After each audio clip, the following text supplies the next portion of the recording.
MLA Lasya Nanditha ఈ రోజు ఉదయం 5:30 ప్రాంతంలో మేడ్చల్ దగ్గర ఓఆర్ఆర్ తన కారు ఎక్కినట్లుగా తెలుస్తుంది. అయితే తన కారులో తనతో పాటు తన పర్సనల్ పిఏ అయినటువంటి ఆకాష్ ఉన్నట్లుగా తెలుస్తుంది. ఆ కారు కూడా తనే డ్రైవ్ చేస్తున్నాడు. తను కొంచెం నిద్ర మత్తులో ఉండడం వల్ల ఈ ప్రమాదానికి ముఖ్య కారణమని కూడా తెలుస్తుంది. అయితే మన తెలుగు రాష్ట్రాలలో చూసుకుంటే ప్రమాణ స్వీకారం చేసిన 2 నెలలకే చనిపోయిన మహిళగా తెలుస్తుంది. తన తండ్రి మాజీ ఎమ్మెల్యే సాయన్న అడుగు జాడల్లోనే లాస్య నందిత కూడా నడిచింది. ప్రజలకు ఎన్నో సేవలు చేసింది. ఎన్నో మంచి పనులకు శ్రీకారం చుట్టింది. అలాంటి ఒక మంచి వ్యక్తి ఇలా అర్ధాంతరంగా తన ఆయుష్ ముగిసిపోవడం వల్ల ప్రతి ఒక్కరూ ప్రజల్లో విషాద ఛాయలు నెలకొన్నాయి. అయితే ఈ ప్రమాదంలో ఎమ్మెల్యే లాస్య నందిత చనిపోయిన విషయం అందరికీ తెలిసిందే. అయితే ఈ ప్రమాదంలో లాస్య నందిత కారు వేగంగా రైలింగ్ ను ఢీ కొట్టింది. దీంతో సీట్ బెల్ట్ పెట్టుకొని లాస్య కుదుపులకు లోనయ్యింది. డోర్ కు తగిలి ఆమె తలకు తీవ్రంగా గాయమైంది. పక్కటెముకలు, టైబోన్, ఒక కాలి ఎముక కూడా విరిగిపోయాయి. 6 దంతాలు కూడా ఊడిపోయినట్లు వైద్యులు తెలుపుతున్నారు. దీంతో ఆమె అక్కడ స్పాట్ లోనే కన్ను మూశారు. తను ప్రయాణించినటువంటి కారు మారుతి సుజుకీగా తెలుస్తుంది.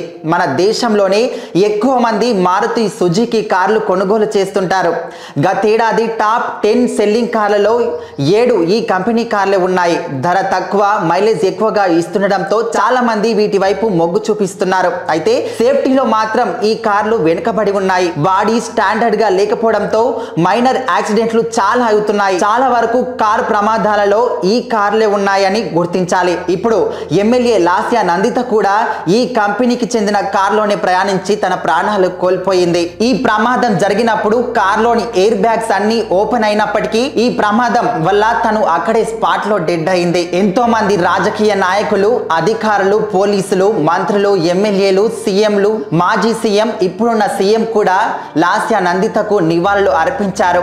ఇంత చిన్న వయసులో ఇంత గొప్ప విజయాన్ని సాధించి ఎమ్మెల్యేగా గెలిచి తన సత్తా ఏంటో నిరూపించుకొని ప్రజల్లో తన పేరును నిలుపుకున్న లాస్య నందిత ఇంత అర్ధాంతరంగా తన ఆయుష్ తీరిపోవడం అనేది చాలా విషాదకరమని సికింద్రాబాద్ కంటోన్మెంట్ లో చాలా విషాదకరమైన ఛాయలు నెలకొన్నాయి. తన బాడీని పోస్ట్ మార్టం కోసం సికింద్రాబాద్ లోని గాంధీ ఆసుపత్రికి తరలించారు. పూర్తి చేసిన తర్వాత డాక్టర్లు కొన్ని విషయాలు వెల్లడించారు. ప్రమాద సమయంలో తలకు తీవ్రంగా గాయాలు అయ్యాయని, దవడ ఎముక విరిగినట్లు కూడా తెలుస్తుంది. ఎడమ కాలు ఎముక, ఛాతి ఎముకలు సైతం విరిగినట్లు వైద్యులు ధృవీకరించారు.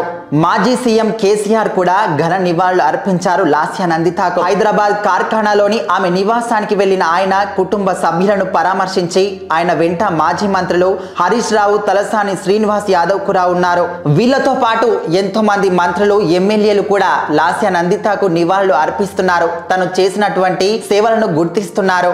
లాస్య నందిత యొక్క తండ్రి మాజీ ఎమ్మెల్యే సాయన్న గత 40 ఏళ్ల రాజకీయ జీవితంలో కంటోన్మెంట్ నియోజకవర్గ ప్రజలకు ఎన్నో సేవలు అందించారు. తండ్రి బాటలోని నడుస్తున్న ఆమె అకాల మరణం చెందడం దురదృష్టకరమని పేర్కొంటున్నారు.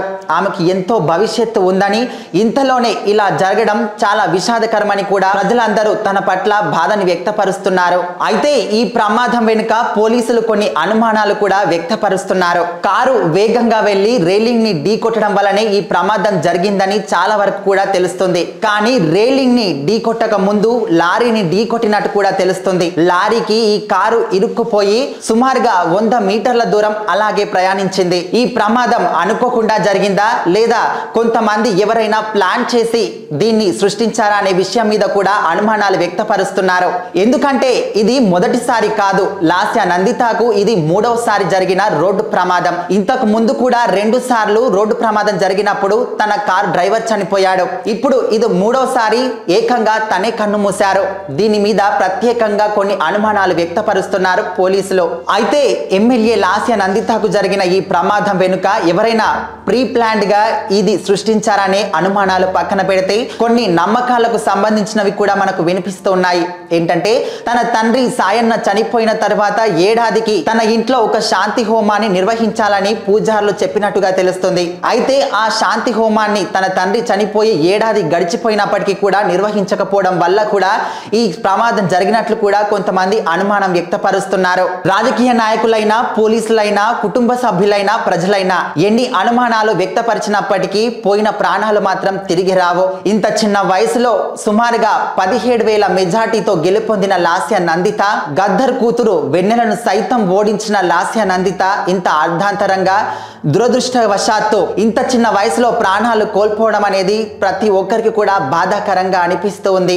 ఎంతో భవిష్యత్తు ఉన్న ఆమె ఇంకా 5 సంవత్సరాలు తన పదవీ కాలం ఉన్నప్పటికీ తాను ఎమ్మెల్యేగా ప్రమాణ స్వీకారం చేసి 2 నెలలే గడిచినప్పటికీ ఇంత కొద్ది సమయంలోనే ప్రాణాలు విడిచింది. తను చేసిన మంచి పనులు, తన తండ్రి అడుగుజాడల్లో నడిచి ప్రజలకు చేసిన సేవలను గుర్తించుకొని ప్రజలు, మంత్రులు, ఎమ్మెల్యేలు, మాజీ సీఎం, ఇప్పుడున్న సీఎం ప్రతి ఒక్కరు కూడా తనను గుర్తు చేసుకుంటూ బాధను వ్యక్తపరుస్తున్నారు, నివాళులు అర్పిస్తున్నారు.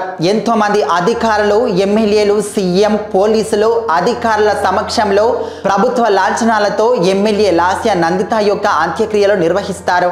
అయితే మారేడుపల్లిలోని తన తండ్రి సాయన్న సమాధి పక్కనే ఆమె అంత్యక్రియలు అధికార లాంఛనాలతో పూర్తి చేయాలని సీఎం ఆదేశించారు. ఏది ఏమైనప్పటికీ ఎమ్మెల్యే లాస్య నందిత యొక్క ఆత్మకు శాంతి చేకూరాలని కోరుకుంటూ ధన్యవాదాలు.